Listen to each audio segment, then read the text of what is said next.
I'm Carol Cohn, and welcome to Purpose 360, the podcast that unlocks the power of purpose to ignite business and social impact. Today's conversation is going to truly illuminate the power of focus. Joining me are two representatives from Subaru of America. We're going to talk about how the company takes love as part of their brand and brings it to life in everything that they do. In fact, they say in many places that love means being more than a car company. I'm sure during the holidays that you've seen their wonderful ads they're playing right now.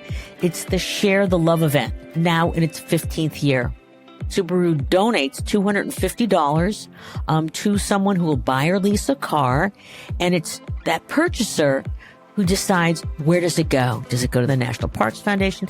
Does it go to the ASPCA, Meals on Wheels, or Make-A-Wish? The company has its fingers crossed that by the end of this Share the Love event that ends on January 3rd, 2023, that they will have raised over $250 million for these very, very worthy causes. But the company goes beyond this wonderful Share the Love event. Indeed, their mission is to be a positive force in society and to provide love and respect to all people. They don't have dealers, they have retailers.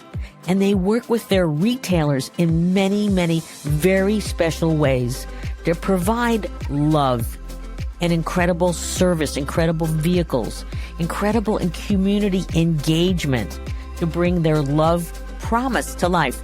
Their love promise is what others might call CSR, corporate citizenship or not.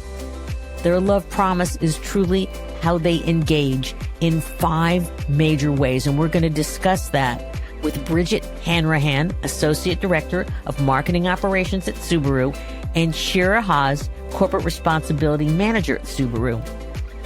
We're going to learn about the authenticity of what this organization has done and why both Bridget and Shira just absolutely love their work. So join me. Let's get started in this marvelous conversation. Bridget and Shira, welcome to the show. So great to be here, Carol. Thank you. I can't believe I'm on with the legend, Carol Cohn. Oh, you're so sweet. Well, I'm on with the legendary Subaru and the people that truly bring the heart and soul of this company to life. And so let's just start out with, when you both get to work every day, you're getting to work to do what? Here you go. Sure. Every day when I come to work, my goal is to make Subaru more than a car company. And I think that that's part of the fact that my job is corporate responsibility manager. So I'm here to work on our philanthropy and volunteerism and our engagement in the city of Camden, as well as impact reporting, all of those things.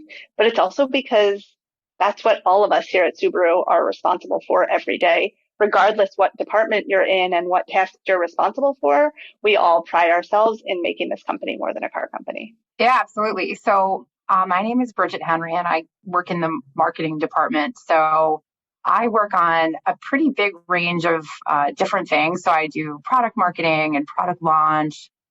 And then I have some of this great responsibility to decide how are we going to work with some of these major nonprofits and what are the types of things that it makes sense for our brand to work on with them. And so for me, I get to have a little bit of the car side of what really drives our economic engine, but then the other side of what does the brand really stand for. So I too get to work on more than a car company and how we're going to be that to shoppers and consumers out there. So I love my job. I always tell everybody I have the best job in the company. That's amazing. Bridget and I sometimes argue over who has the best job in the company. We're really lucky. Yeah. So where Bridget is working on national partnerships and retailer activations, in the philanthropic space, I'm focused on our foundation and our local partners in Camden. And so I just want to ask the question, what is it like to work for a company that truly lives and breathes its purpose every day, and that you have a mission to be a positive force, to have love and respect to all people? So what's it like to be inside an organization like that? I for one, think it's a wonderful thing. So I've been in the automotive category for almost my entire career. So I started here about 9 years ago, and I knew from when I received the sort of welcome packet that this company was different. And so for the past 9 years, I haven't looked back. I think it's been the right decision because it really does permeate the organization. It's from the top down, it's from the bottom up. So for me, I think it's a very special organization in the car industry. And what was in that welcome packet that all of a sudden it got you like, wow? I thought it was really awesome that they had paid days of service. So we celebrated MLK Day as time for you to volunteer in your community or with some of our community partners. And so just things like that at the time seemed really advanced for a car company.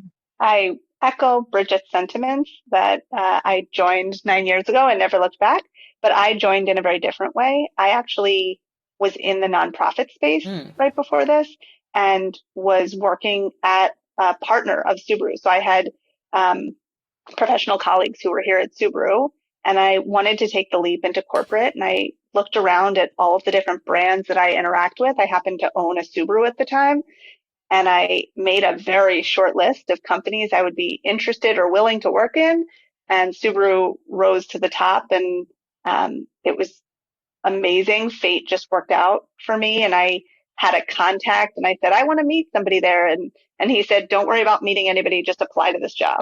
And I did, and as Bridget said, the rest is history, and I've never looked back. So it is, we've both had a lot of other jobs prior to this, and I think both of us would say that no other company feels inside the way this company feels. Everything that you see externally really is a part of who we are as a company. So you have incredible alignment, which is great. And so I was reading in your materials, you have these 6 stars that you live to. Can you explain them? Because everybody talks about the North Star, and we live to the North Star, but you've gone beyond the North Star. And I think that's going to give our listeners a sense of the culture, because culture truly in a purpose-driven company is very special.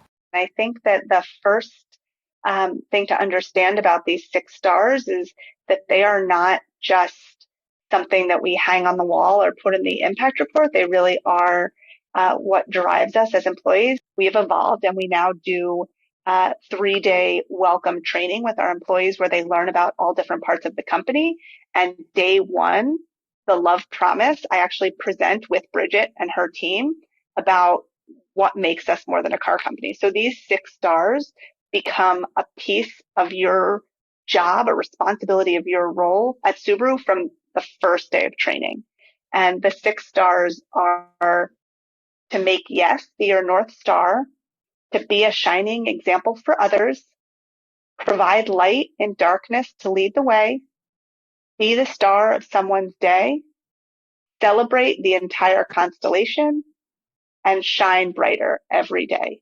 And when we talk about those in the orientation, we talk about that being a piece of your job, whether you are engaging with nonprofits, whether you are engaging with customers, whether you are working in accounting, anything you do, those 6 stars should guide your work every day. Oh, that's a beautiful thing. When both of you learned about the 6 stars, what was your response at the time? We spent these years where we were going through really significant change, and we were growing really fast. And what we did was we started to put these things down on paper and really kind of define, what is our brand? What are we about? How do we want to operate? How are we going to treat other people? How are we going to treat the world that we live in? So for me, I really loved it. This sort of really speaks to me.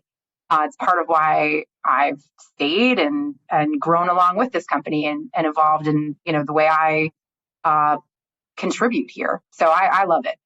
I think when we look at the 6 stars and their emergence in the Subaru of America universe, if you will, what's so interesting is they actually came out about 8 years ago. So following Bridget and I starting here, they came out, but we'd already been living and working with those stars guiding every move. So as Bridget said, it was really just putting them on paper, but this is already how best Subaru has operated for so many years. Help me and help our listeners to understand which came first, the Love Promise or Share the Love event? So the Share the Love event did come first. So it started really 15 years ago. And at the time, the company really started thinking about what's happening in December every year at every car company. In normal times, everyone is in sell down mode. They're trying to clear out their old model years to make room for the new. And so they all went to market in the exact same way. I have a sales event, I have a smoking hot deal, come down and get incentivized, cars with big red bows. I'm sure you can picture it right now. Right. And so Subaru chose a much different path. And the path that they went down at the time was pretty bold, right? So at the time we had such low market share. 2/3 of Americans did not have an opinion or they weren't aware of Subaru. And so I think that this sales event really had a big impact on us because we went to market so differently. And that's really been something that's worked for us over these past 15 years. So the way it works is that for every new vehicle purchased or leased, Subaru donates $250 to a charity of the buyer's choice. And so we will be up to $250 million to our charities at the end of this year. And so it demonstrates that we care about giving help to those who need it, what Shira was just talking about a moment ago. And it's evolved throughout the years, but we're really proud to be in our 15th year. We're really proud with the numbers and the generosity of Subaru and our retailers who are also involved in contributing. So very excited about that. So that's what came first. Okay, so thank you. So we'll get into the Love Promise in a bit, but you have 4 organizations in Share the Love event that you donate to, and you have stuck with them. And you are in 2 of them, you're the largest donor in the country. I believe it's the SPCA and the National Park Foundation. And then you were the largest automotive donor to Meals on Wheels, which is a great organization, and Make-A-Wish. They're all great. So how did you pick them? And then how did you stick with them? And I'm sure that you had leadership that said, oh, no, let's use this other one and let's dilute it. And so one of the key learnings here is when you find something great and you stick with it, the power of the focus. So how did you pick, those partners? Yeah, so these are great questions. So ASPCA and Meals on Wheels have been with us since the very beginning. So back to 2008. I think it says something about who we are, that we have stayed consistent in the types of organizations that we value and the work that they do and what we're proud to support. So for ASPCA, we have just an owner base. I think Carol Cohn knows that this is an owner base that's always been pretty passionate about animals and animal welfare. So that one made a lot of sense. For Meals on Wheels, it's really a nice intersection of the vehicles and our people and our retailer staff doing good. We've been partnered with Make-A-Wish since about 2011. That one came later on.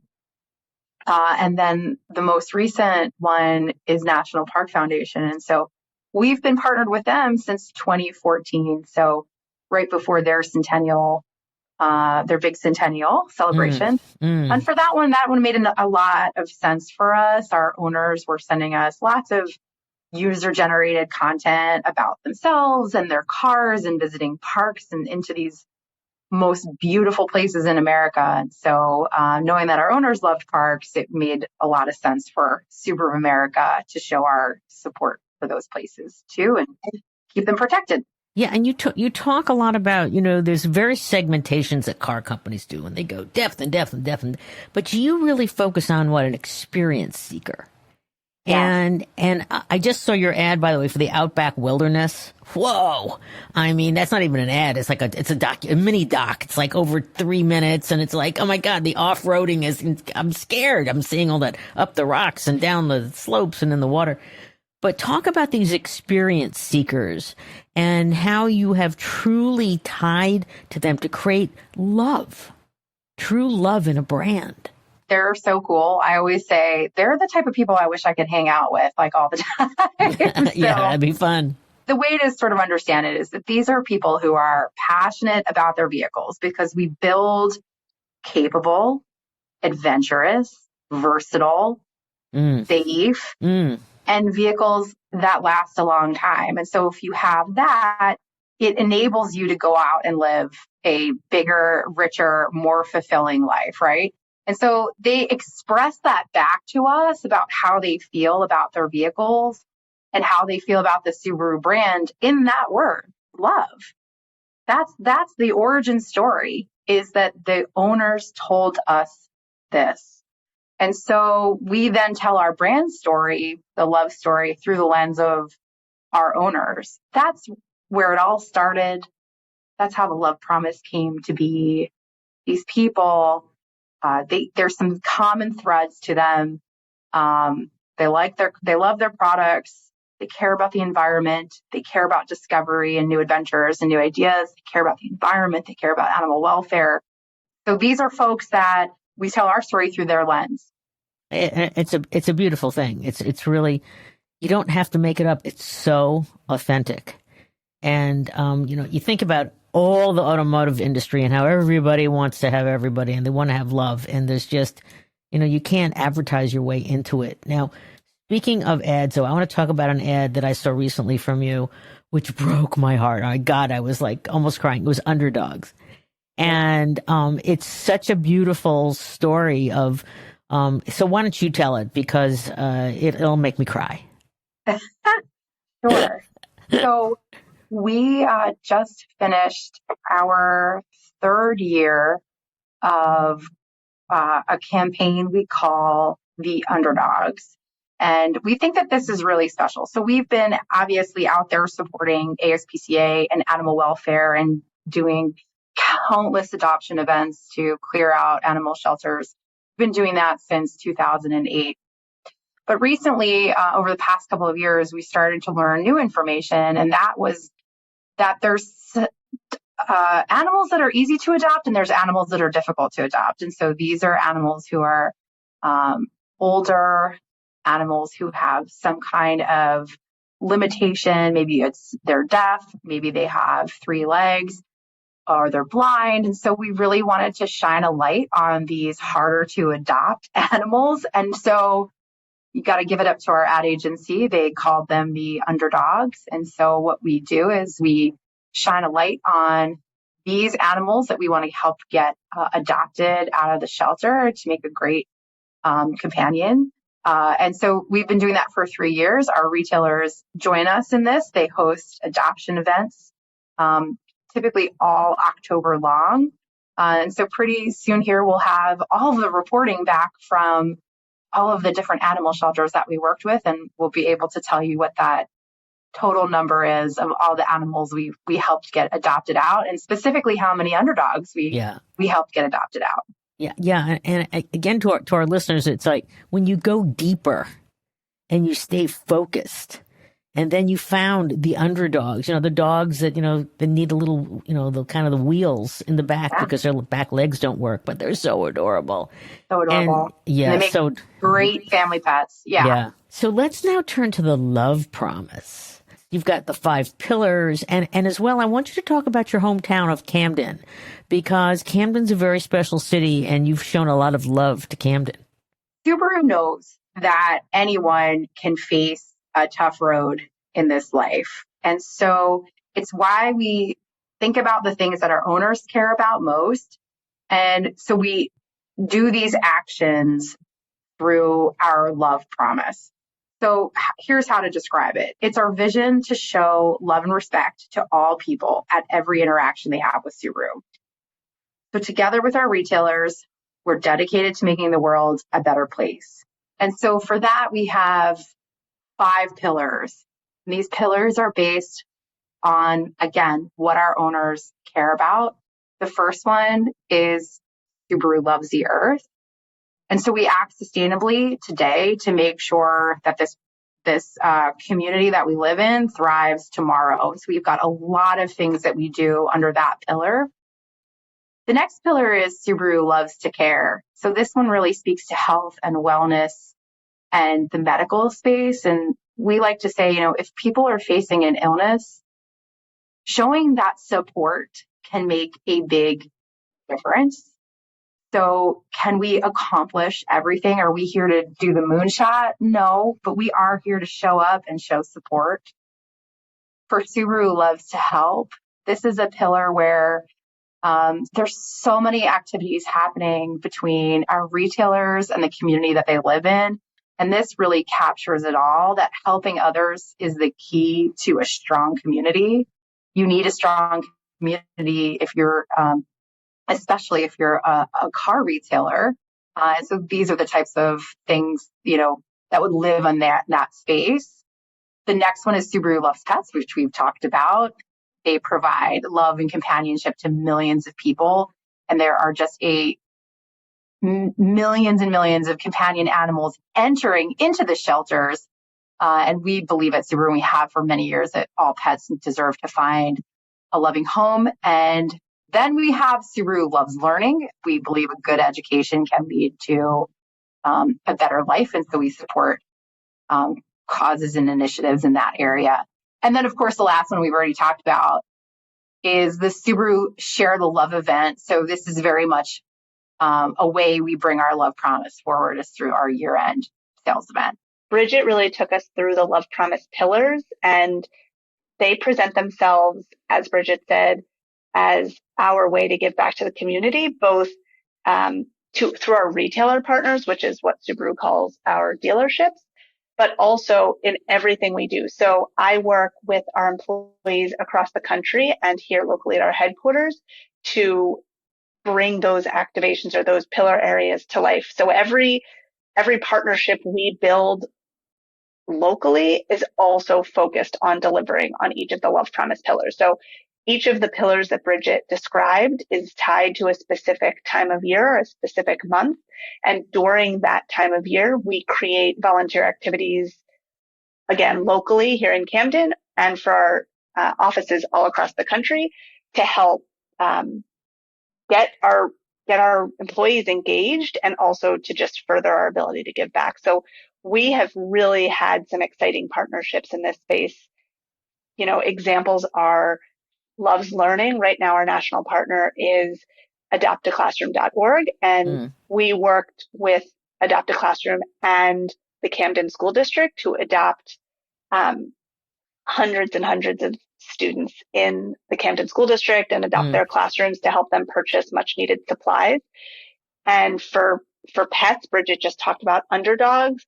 We work with the big shelter in the Camden area and throw a big Camden Make a Dog's Day event where hundreds of dogs are coming and getting taken care of, and our employees get a chance to come out, and we offer free vaccines. So for each of those pillars, we are really creating an activation to give back in the community. Just Thursday of last week, at the launch of our Share the Love event, we had our largest ever employee volunteer event. We had representatives all around the country working on 4 different projects. And for each of those projects, we partnered them with local organizations in their local communities to give the deliverables to. So it's been a great way for us to take what's happening outside of these walls and really bring it inside for our employees and also for the community of Camden, which is the second poorest city in New Jersey. But we always joke that we drink the Camden Kool-Aid. It's such a special city full of so much passion and life. And to be able to partner with community members and elected officials and other companies in Camden has been truly remarkable experience. And you have this focus. You have love means being more than a car company, your overarching umbrella. Then you have the love promise. Then you have share the love event. And then you bring it right down locally because you have I saw 1,500, 1,700 local charities that fall under these 5 focus areas. There's a very thoughtful way that they're all tied together. But you get it very, very local. And I love the fact the way you don't call dealers, which is kind of a funny name. You call them retailers. And I'm sure there's a story behind that. Why do you call your partners in the local market your retailers? Carol, I think you spoke to that, right? Dealer is kind of it's not what we want our people to be. So Bridget can speak to that, but it is our goal to really make sure that our frontline representatives of the Subaru brand are also showing that we are more than a car company. Yeah, I think that's a great point. So I think that there's a difference, Carol, between a car dealer and a car retailer. I think a car dealer might not be your partner. We would like our retailers to be delivering on high levels of customer service. They're going to make your life better. They're going to help reduce your anxieties, and they're going to help inform you, and they're going to be your partner, and you're going to trust a car retailer. They're also going to do terrific things in their community to make sure that they have a healthy community. So I think that there's a difference there. Do any of those things come to mind when I say car dealer? No. So for us, I mean, we just aspire to be something bigger, something greater. I also think it's more than an aspiration. I think that departments all across this company are creating tools to help change dealers to retailers. And we aren't perfect. Of our, 630 plus network, is every single one of them a retailer? Probably not yet. It's a lot of work. As you know, we've had a decades long commitment to trying to get there, but it is our goal to bring every single one of them with us. And I think that the buy-in we've seen, the retailers in the community that have really latched on to being more than a car company, we're in awe. I mean, the things that are happening out there with some of our retailers, you look at them and you say, oh my God, you did this on your own? That's great. That's so right. It's pretty remarkable. I'm going to put you both on the spot. I'd love for you to tell a story, one of your favorite stories that shows the love in action. It can be a retailer, it can be a local charitable partner, it could be a colleague that you did something to. But I just loved, I want to hear about this love personified. Sure. This is the huge part. How much time do you have? Because I think I could for it. We've got just stories upon stories. In fact, we recognize the most compelling stories every single month. We announce a winner. We have 2 winners and 3 runners up. Every month, our retailers submit to us hundreds and hundreds of the ways in which they have given back. And we announce those winners in our CEO's monthly letter, and we put it on Subaru.com. So if anyone is interested, any of your listeners are interested, you can go back and look at years and years of what we found to be some of the most compelling, most incredible contributions from our dealer and retailer network. It's really something unbelievable. So one retailer is out of our Chicago market, has become so passionate about animal welfare, it has absolutely changed their life. It's changed how the dealership operates, how they function. It's changed their employee satisfaction. So it all started with a partnership between Brilliant Subaru and Anderson Humane Society. And this retailer started doing rescue rides from the deep south, where dogs are chattel, and bringing them back up to states like Illinois to help these animals get adopted. Really, what I want to tell you is that it has changed everything. So a typical car dealer has a parts delivery truck, and they run around and they go to this collision center and they drop off this bumper, and they run around and they go to this collision center and they drop off this headlight. They took their parts delivery truck, and it has been permanently converted into a truck to go do rescue rides down to the deep south to go bring these animals back to Illinois. There's other things that retailers do. You wouldn't publicize it in any way, but it just speaks to the type of people that they are. And it gives me such a sense of pride to work with this organization, because these are very generous, very philanthropic individuals. And so I'm not going to reveal what dealer it was because it's a little bit too personal. But this person was sort of a couple of degrees connected to somebody who was injured in a shooting. And their heart was just basically ripped apart, but they were so emotional about this, and that they called all of these surgeons to make this thing for this uninsured person happen and make sure that they were going to cover the costs and sign for it. So there's just like different things like that fills me with a sense of pride that I get to be associated with this brand. We have a lot of stories, and I think I will interject with a story that's just a little different, because there's so much, as Bridget mentioned, that we talk about in terms of our community engagement and the amazing work that Subaru and our retailers are doing around the country.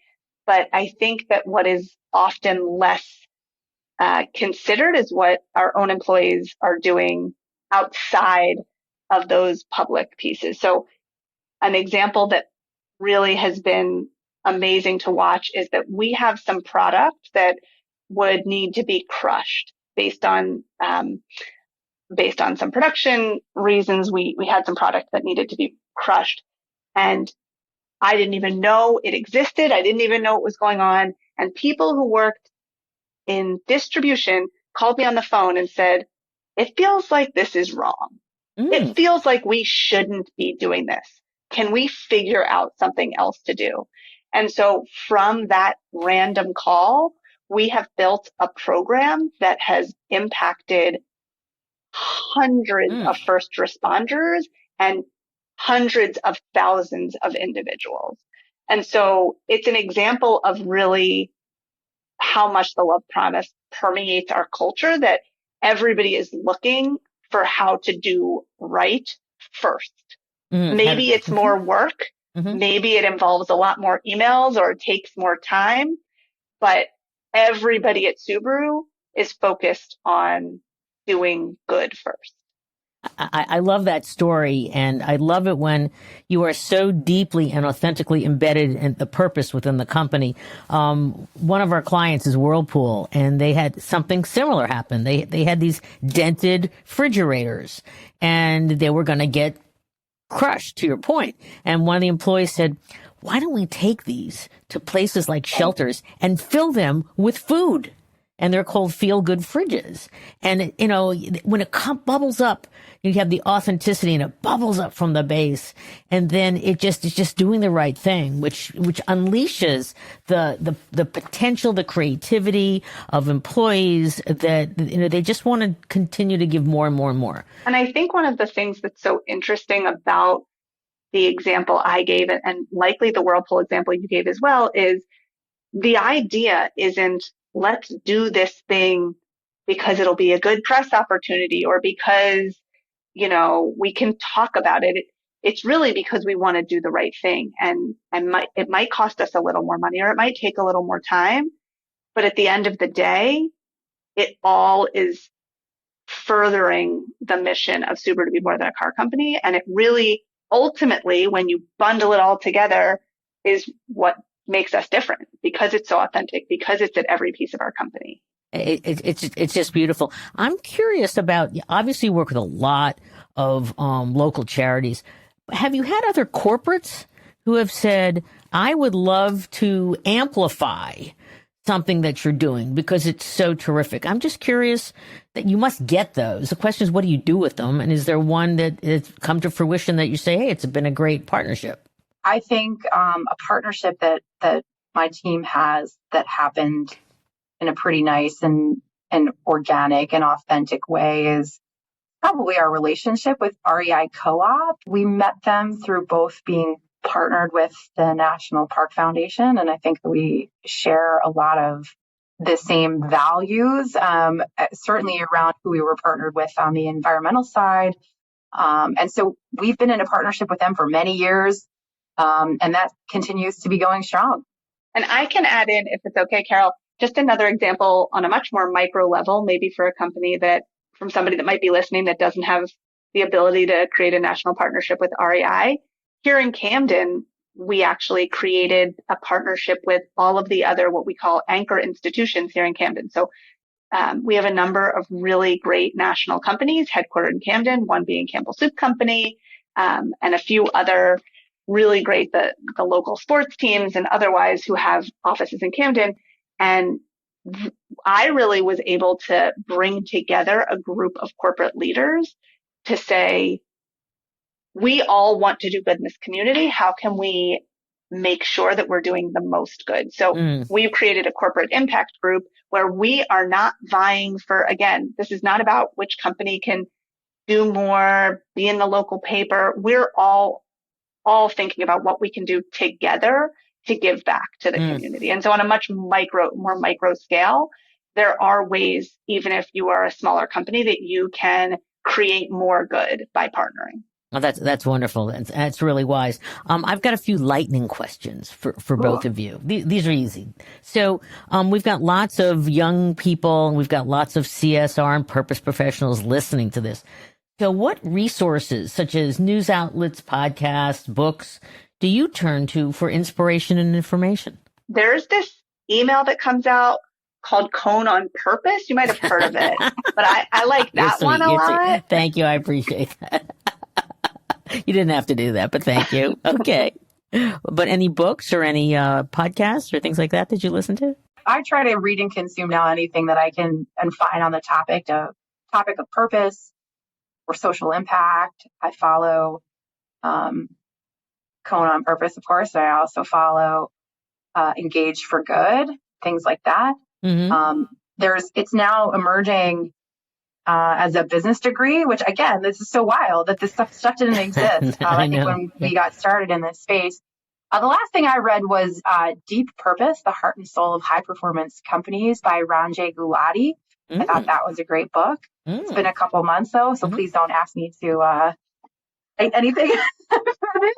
And I'll chime in. So one of the areas that Bridget and I didn't really speak to earlier, but something that also diverges between what she works on and what I work on is I do a lot of impact report work and impact reporting.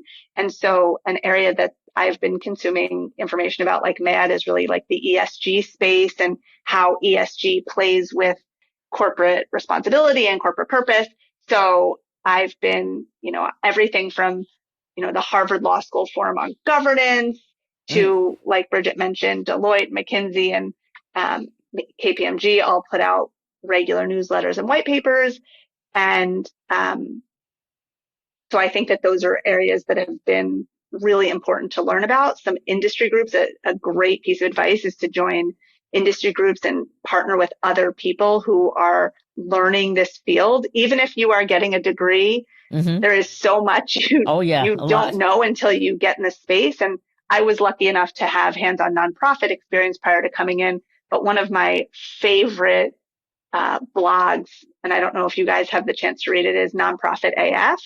No, new one. Okay. Yeah. The author is a nonprofit practitioner out of San Francisco. And he really spends a lot of time helping to ground funders and to help focus a little more on trust-based philanthropy and the power dynamic between grantors and grantees. And I think that that's a really, really important space that anybody who's looking to give back really needs to keep in mind. The power dynamic between grantors and grantees. That's a whole nother show, and we'll do that down the road. So as we're unfortunately coming down to the bottom of this wonderful conversation, I wanted to ask you what 2 or 3 insights, and both of you could have them, to professionals, if they're not lucky enough and fortunate enough to have a company with love at the center, but they know that there's some gems of great values and a desire to really uncover their purpose and really make it work from the center out. So what sort of advice do you have for them? So we're really fortunate to work at a company where our president and CEO is a very inspired guy, and he is top down. So we've already got the wind at our back, right?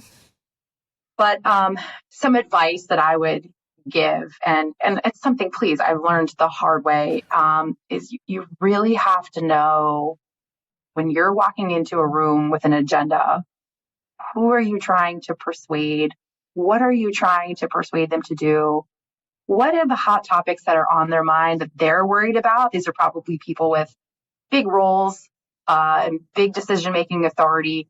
What are you trying to overcome? So I personally have had my own failures that I learned some of these things the hard way, where I didn't spend enough time thinking this stuff through before I walked into the room. And so it's going to be really easy for them to say no if you kind of don't do that hard work. And you also have to get some support, because in some of these instances, if you really want to ask leaders of your organization, what do you want people to remember you for when you're gone? How are they going to describe your impact here? These are big questions. And so come ready, come knowing what you're trying to persuade them to do. I would add to that, to Bridget's point also, don't get discouraged. There are 3 different projects that I am about to bring to life that I started pitching 3 years ago when I came into this role. And in the beginning, I felt defeated when people didn't take them up right away. But I think it's been really valuable to put those in my back pocket, keep adding to the story, just like Bridget had mentioned. And then the other piece that I would say has been really valuable is don't feel like you only need to be in a corporate responsibility or a cause marketing role to make these impacts. Because I came into this role 3 years ago. Prior to this role, was working in a parts and service role in this company, and I was able to do just as much. We created a recycling program in the back of the business. So don't feel like you can take this corporate purpose work into any part of the business to create an impact. That's brilliant. That's brilliant. So I always love to give the last word to you. And there's 2 incredibly articulate, passionate people here who love their work. So last words over to both of you. My last word, well, I must say, I feel like I'm pinching myself that I'm here talking to you, that this has been like, I hate the phrase bucket list, but I guess that's what it is, because I followed you for years. So this is an absolute thrill. I suppose my final thought would be, thank you. I believe in progress, not in perfection. This is something that I talk about a lot with my team. As Shira talked about, keep trying, keep making progress, keep trying to push it forward. You're not going to get it always on the first try, and you might not always get it exactly right, but just keep trying to do better. So as she pointed out, some of our best ideas and our most impactful ideas, they're coming from all over the organization because that's the organization Tom Dahl has really built. But if you're not going to get it right every time, that's okay. But this is how I spend my money. This is how I choose where I spend my brand. These are the brands that I purchased from. They're trying to make this world better. So that would be my parting advice for your listeners. Okay. And Shira. If I could put in one last word, it would really be to work somewhere that you feel supported and nurtured. It's still work. Every day it's not perfect. There are times where I pitch something and it doesn't get any bites and I feel heartbroken and I go home forlorn. But by and large, I think that working at a company where you know that the people you work with have the same goals as you, that your leadership team is trying to make a difference, that really is the most important thing. I just want to thank you because Subaru, I have been trying to get you on this show for the longest time. So it's on my bucket list too. So it's a mutual adoration society. Thank you both. It's been a wonderful conversation. And, love means being more than a car company is absolutely lived in your culture and your ethos. And congratulations. It's a wonderful, true story. So thank you. It's been a pleasure, Carol, and thanks for bringing purpose to so many companies and so many consumers and customers. Well, I can't do it without it's our entire industry now. So having amazing professionals like you doing amazing work is truly, we bring it to life. And we, those anti-wokers and, the people that don't believe it, because this is the way companies should be run. Thank you so much for having us. Thanks. This was a blast.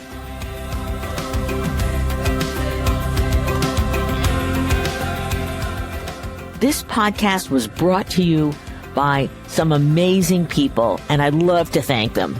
Ann Hundertmark and Kristen Kenny at Carol Cone on Purpose, Pete Wright and Andy Nelson, our crack production team at True Story FM, and you, our listener. We love hearing from you, so please give us feedback. Let us know names of people you'd like to hear on a future episode. How about some new questions to ask?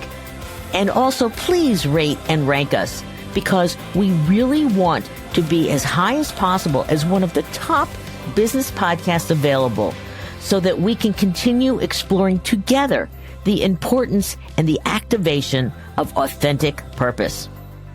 We all know every company, every brand, every not-for-profit must define their purpose, refine it, and activate it and evolve it over time so it has the greatest impact on business, growth, and society. And by listening to these episodes and sharing them with your colleagues and talking about them, I want to inspire you to have an amazing answer to this question: what is the power of your purpose? Thanks so much for listening.